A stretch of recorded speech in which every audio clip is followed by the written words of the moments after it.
Kami sa Belmont Homes, no? Subdivision. Dito po sa Barangay Halang na Cavite. So yung piso wifi ng aming kliyente. So ang sira po niya ay lagi daw pong connecting. Paano connecting? Wala naman palang i-connect kasi yung antenna walang power. Nasira po yung kanya adapter. So yung adapter niya, ayan, no? May ano na, corroded yung loob. Ano na siya? Parang nabasa. Okay, and then nagdireklamo siya kasi wala daw power yung antenna. Ayan, kita pa parang pumutok. May brown. So, may sunog na siya.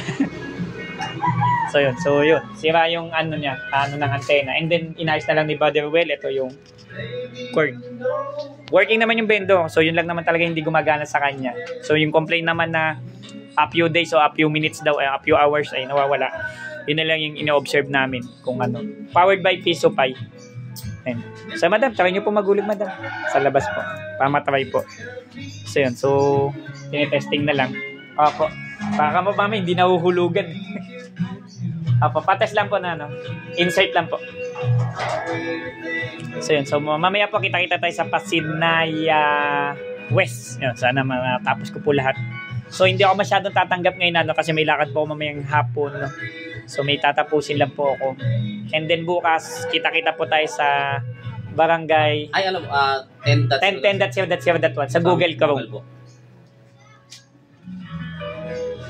So, yun. So, testing muna.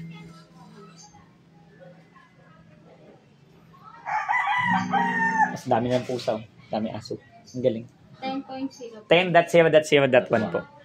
Okay. Sige po. Mamaya na ulit.